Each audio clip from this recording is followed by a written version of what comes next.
Next gen நேயர்கள் அனைவருக்கும் வணக்கம். வாழ்க வாழ்க வாழ்க. நான் உங்கள் ஜோதிடர் ஓம் சக்தி ராஜா. செப்டம்பர் மாதத்தினுடைய பலன் மீன ராசிக்கு எவ்வகையில் வெற்றி பெற போகிறீங்க, குறுகிய பாயிண்டில் அதிக விளக்கத்தை கொடுக்கறதுக்கு தான் இப்போ வந்திருக்கோம். நம்ம ஒவ்வொரு மாதமும் உங்களுக்கு மாத பலன் கிரக சஞ்சாரங்களை வச்சு தான் சொல்கிறோம். இந்த சூரியன், சுக்கிரன், புதன், செவ்வாய் இவங்க எல்லாம் நகர்வுகள் எப்படி இருக்குது, எந்தெந்த நட்சத்திரத்தில் பயணிக்கிறாங்க, காலபுருஷ தத்துவப்படி ஒரு பலாபலன் நம்ம சொல்கிறோம். அது நிறைய பேருக்கு பாசிட்டிவாக இருக்குது, சில பேருக்கு அகென்ஸ்டாக இருக்குது, நடக்க மாட்டேங்குது அப்படின்னு சொல்கிறாங்க. ஒவ்வொரு மாதத்துடைய பலாபலன் என்பது ஒரு 45% தான். ஏன்னா அது காலபுருஷ தத்துவப்படி சொல்லக்கூடிய விதி. முழுமையாக பலன் தெரியணும் அப்படின்னா உங்களுடைய சுய ஜாதக பரிசீலனை ரொம்ப ரொம்ப முக்கியம். உங்களுடைய birth date, birth time, birth place, உங்களுடைய நேம் என்னுடைய தனிப்பட்ட வாட்ஸ்அப் குழுவிற்கு அனுப்பிச்சு உங்களுடைய விஷயத்தை நீங்கள் தெரிஞ்சுக்கலாம். உங்களுடைய நடக்கக்கூடிய தசா என்ன, புத்தி என்ன, அந்தரம் என்ன, உங்கள் ஜென்ம நட்சத்திராதிபதியோடு இந்த தசா புத்திகள் எவ்வகையில் கனெக்ட் பண்ணுது, அப்போ 6-8 பாகத்தோடு கனெக்ட் பண்ணுதா, அப்போ பாக்கியஸ்தானத்தோடு கனெக்ட் பண்ணுதா, அப்போ நமக்கு இப்போ பொருள் பாவகம் வேலை செய்தா, தொழில் பாவகம் வேலை செய்தா, உயிர் பாவகம் வேலை செய்தா அப்படின்ற எல்லாம் நிறைய கேள்விகளுக்கு உங்களுக்கு பதில் அதில் கிடைச்சிரும், ஃபுல்ஃபில் ஆகிடும். அப்போ அதுக்குண்டான பரிகார ரீதியான விஷயங்கள் என்ன, இதெல்லாமே முழுமையாக நீங்கள் தெரிஞ்சுக்கலாம். இப்போ நம்ம மீன ராசிக்கு இந்த செப்டம்பர் மாதத்துடைய பலாபலன் பண்ணலாம். ராசியில் ராகு பகவான் சஞ்சாரம் பண்ணுறாரு, 12ஆம் இடத்துல சனி வக்கரமாக இருக்கிறாரு. அப்போ ராசியில் ராகு இருக்கக்கூடிய காலங்கள் கொஞ்சம் பேராசைகள் உண்டு அப்படின்ற ஒரு விஷயத்தை தெரிஞ்சுக்கலாம். ஆனால் அந்த ஆசைகள் எல்லாம் இங்கே நிறைவேறுதா அப்படின்றது தான் ஒரு கேள்விக்குறியாக இருக்கும். நிறைய அலைந்து திரியிறனே, அலைச்சல் மிகுதியாக இருக்கிறேன். ஏன்னா ஏனைய ராசிகளிலே மீன ராசி பார்த்தோம் அப்படின்னா எந்த ஒரு பிரச்சனையிலுமே வந்தாலும் அப்படியே நைஸாக மாட்டாமல் கடந்து போகிற ராசி இந்த மீன ராசி. அதுதான் மீன ராசி என்பது கழுவுன மீனில் நழுவுன மீன் அப்படின்னு சொல்லுவாங்க, பழமொழி அப்படி தான் சொல்லுவாங்க. அதனால தான் மீன் ராசி அதை கொடுத்துருக்காங்க. ராசியில் ராகு பஞ்சாரம் பண்ணுற வரைக்கும் சில அலைந்து திரிந்து தான் தொழில்கள் செய்ய வேண்டி இருக்கும் அப்படின்ற ஒரு விஷயத்தை எடுத்துக்கலாம். இது எல்லாமே ட்ரெடிஷ்னலாக பிஸ்னஸ் பண்ணுறவங்களுக்கு நல்லது. ஏற்றுமதி எக்ஸ்போர்ட் பண்ணுறாங்க இல்லையா, வெளிநாட்டுத்தோடு தொடர்பு வச்சுருக்காங்க, தொலைத்தொடர்போடு தொடர்பு வச்சுருக்காங்க, இந்த மொபைல் ஷாப் வச்சுருக்காங்க, இந்த சாஃப்ட்வேர் துறை, ஐடி துறையில் பணிபுரியறவங்களுக்கு எல்லாமே இந்த மீனராசி, அவங்களுக்குலாம் இதெல்லாம் பாசிட்டிவ் யோகமாக வேலை செய்யும் அப்படின்னு சொல்லலாம். ராகுனுடைய காரகத்துவம் இருக்கக்கூடிய பணி செய்கிறவங்களுக்கு எல்லாம் இது பாசிட்டிவ். டியூஷன் சொல்லித்தராங்க, ஹிந்தி டியூஷன் சொல்லித்தராங்க, மலையாளம் டியூஷன் சொல்லித்தராங்க, இங்கிலீஷ் கற்றுக் கொடுக்குறாங்க. இந்த மாதிரி டியூஷன் எடுக்கிறவங்களுக்கு எல்லாமே இந்த காலம், இந்த மாதம் இந்த மீன ராசிக்கு பாசிட்டிவ் அப்படின்னு சொல்லலாம். தாயாருடைய பெயரில் இருக்கக்கூடிய சொத்துக்கள் இப்போது உங்களுக்கு பாசிட்டிவ். ஆமாம், உங்களுடைய வீடு கட்டியிருக்கோம், அந்த இடத்துல வாடகை வரலைன்னா இந்த மாதம் உங்களுக்கு வாடகை வருவாங்க, கட்டாயம் வருவாங்க. மூத்தோர்களை மதிக்கணும் அப்படின்ற ஒரு விஷயத்தை மட்டும்தான் நீங்கள் இப்போ தெரிஞ்சுக்கணும். முதியவர்களுடைய சொல் கேட்கணும். நமக்கு மேலே ஒருத்தவங்க அனுபவசாலி இருக்காங்கன்னா அவங்க வாழ்க்கையில் நிறைய அனுபவங்கள் பெற்றிருக்காங்க, அவங்க சொல்லக்கூடிய விதிமுறைகள் நாம் ஃபாலோ பண்ணணும். இது எல்லாமே எப்போ வரும் அப்படின்னா எல்லா விஷயம் கடந்த பிறகு தான் இந்த ஞானம் வரும். அதனால் மீனராசினியர்கள் எப்பொழுதுமே மூத்தோர் சொல்லை கேட்க வேண்டும். கொஞ்சமாவது ஆராய்ச்சி பண்ணவங்க என்ன சொல்கிறாங்க, ஏது சொல்கிறாங்கன்றதையாவது செவி கொடுத்து வாங்கணும். உங்களுடைய முயற்சிகள் இப்போது திருவினையாக்கும். அப்போ ஒன்றுக்கு மேற்பட்ட முயற்சிகள் செய்ய வேண்டி வரும் அப்படின்றத முதல்ல எடுத்துக்கணும்.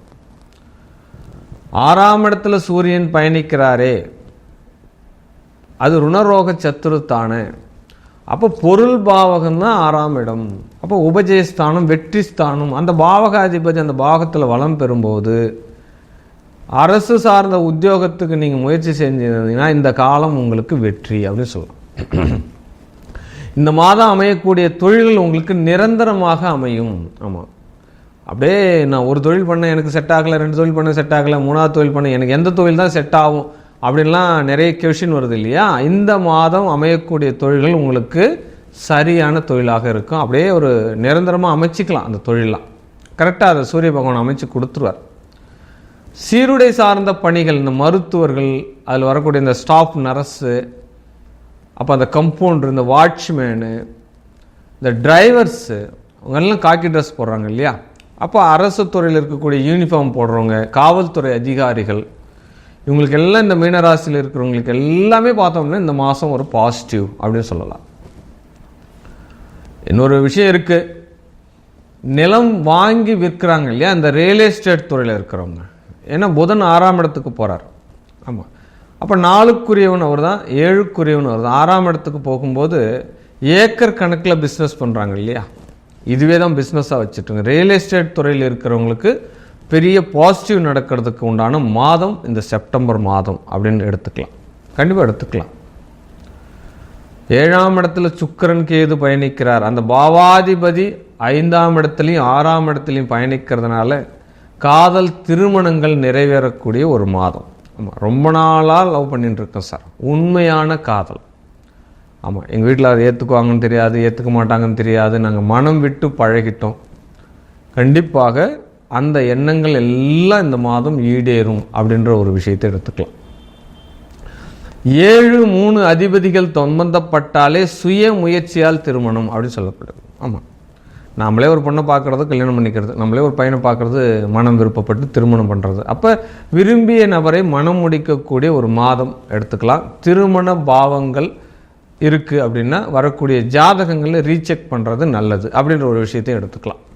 அப்போ டேட் ஆஃப் பர்த் பிளேஸ்லாம் கரெக்டாக இருக்கா, அப்போ வயதெல்லாம் என்ன மாற்றி என்ன எழுதி கொடுத்துருக்காங்களா, அதெல்லாம் பார்க்கணும். அப்போ கேது இருக்கார் இல்லை 7ஆம் இடத்துல, அதை நீங்கள் கவனிக்கணும். அப்போ அஷ்டமாதிபதியான சுக்கிர பகவான் 7ஆம் இடத்துல நீச்சஸ்தானம் பெறாரு. அப்போ ஏதோ ஒரு நண்பனால் நமக்கு ஒரு செலவினங்கள் உண்டு அப்படின்னு சொல்லணும். அப்போ ஆணுக்கு நண்பன், அப்போ பெண்ணுக்கு நண்பன், 2 பேருக்கும் நண்பன் தானே. அப்போ நண்பர்களால் ஒரு செலவுகள் உண்டு. நண்பர்கள் ஏதாவது வாடா சுற்றுலா போகலான்னு கூப்பிடுவான், எங்கேயாவது தூர தேசத்துக்கு போயிட்டு வரலான்னு கூப்பிடுவான். இதெல்லாம் செலவு தானே.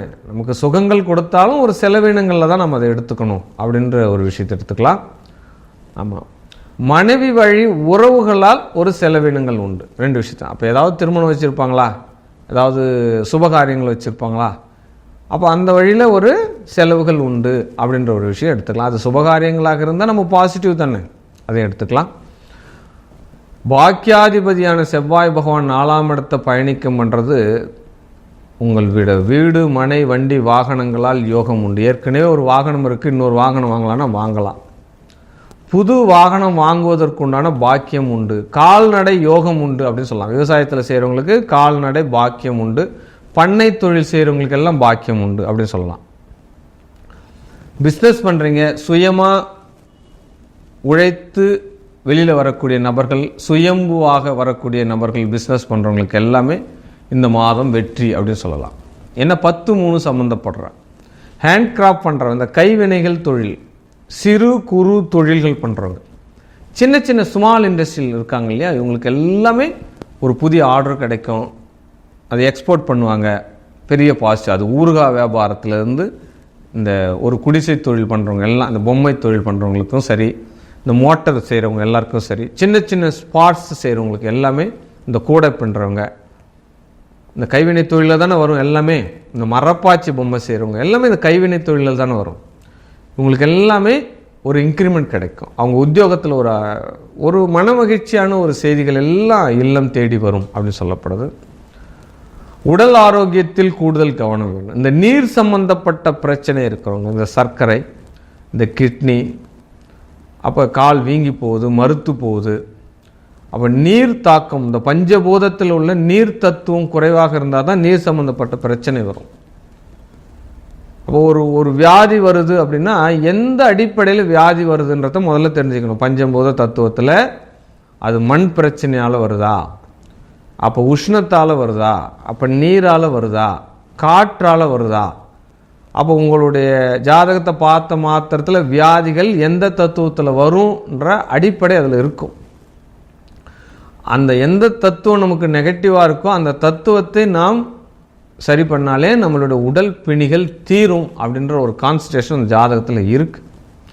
அதுக்கு நிறைய பிரார்த்தம் இருக்குது. அதெல்லாம் தெரிஞ்சுக்கணும், அதெல்லாம் புரிஞ்சுக்கணும், நீங்கள் செய்யணும் அப்படின்னா ஆசீர்வாதம் பண்ணவர்கள் அப்படின்றதுக்கு அதுக்கு பேர். எதிர்பாராத லாபங்கள் வரும் அப்படின்னு சொல்லப்போனால் எதிர்பாராத நஷ்டங்களும் வரும். 2 விஷயமும் நடந்தது. ஏன்னா இந்த வக்கரகதி சனியால் 2 விஷயம் நடக்கும். அப்போ நம்மளுடைய சுய ஜாதகத்தில் இருக்கக்கூடிய சனியினுடைய நிலையை பொறுத்து அப்படின்னு சொல்லப்படுது. சில பேருக்கு திடீர் அதிர்ஷ்டம் வந்துடும், இந்த சனியால். என்ன லாபாதிபதி விரையாதிபதி சனி வக்கரம் அடைவது பெரிய பாசிட்டிவ் தான், அது சில ஜாதகங்களுக்கு. அப்போ ஏற்கனவே சேர்த்து வச்சிருந்த லாபத்தை நம்ம இன்னொரு இடத்துல இன்வெஸ்ட் பண்ணுறோம் அப்படின்னா அதுலேயும் கவனம் வேண்டும் அப்படின்ற ஒரு விஷயத்தை இந்த காலகட்டத்தில் நீங்கள் தெரிஞ்சுக்கணும். இந்த பெட்ரோலியத்துறையில் வேலை செய்கிறாங்க இல்லையா, இந்த கனிமத்துறையில் நிலக்கரி எடுக்கிறவங்க, பிஸ்னஸ் பண்ணுறவங்க, இந்த மைன்ஸ், இந்த குவாரி மலைகளை உடைத்து வேலை செய்கிறவங்க, ரொம்ப ரொம்ப இம்பார்ட்டன்ட் என்ன அப்படின்னா இந்த ஆட்டு பண்ணை வச்சுருக்கிறவங்க, இவங்களுக்கு எல்லாமே இந்த மாதம் ஒரு பாசிட்டிவ் இருக்கும் அப்படின்னு சொல்லலாம். ஆடு மாடு குதிரை இந்த கால்நடைகளால் யோகம் உண்டு அப்படின்ற ஒரு விஷயத்தை மறுபடியும் நான் சொல்கிறேன். இந்த மீன ராசிக்கு இந்த மாதத்தில் உங்களுக்கு தொழிலால் ஏற்றம் உண்டு அப்படின்னு சொல்லக்கூடிய, ஆமாம், நம்ம மனைவியை கொஞ்சம் விட்டு கொடுத்து நடந்துக்கணும். ஆமாம், அவங்க ஏதாவது வாதம் பண்ணுறாங்க அப்படின்னா கூட ஆர்கியூமெண்ட் பண்ணாமல் சரியாயிடும் அப்படின்ற மாதிரி ஒரு விஷயத்தை நீங்கள் விட்டு கொடுத்தீங்கன்னா இந்த மாதம் உங்களுடைய வாழ்க்கை வெற்றிக்குரிய மாதமாகவும் மன மகிழ்வுக்குள்ள மாதமாகவும் அமையப்போகின்றது. இந்த மீன ராசிக்கு மேலும் அதிர்ஷ்டத்தை தரும் கடான பகவான் அப்படின்னு பார்த்தோம் அப்படின்னா எப்பயுமே உங்களுக்கு வெற்றியை தரக்கூடியவர் பெருமாள் தான், பெருமாளினுடைய உமையவள் தான். அப்போ பெருமாள் மகாலட்சுமியினுடைய வழிபாடு மீனராசிக்கு அற்புதையும் ஆனந்தத்தையும் தர காத்துருக்கு. வாழ்க வாழ்க வாழ்க.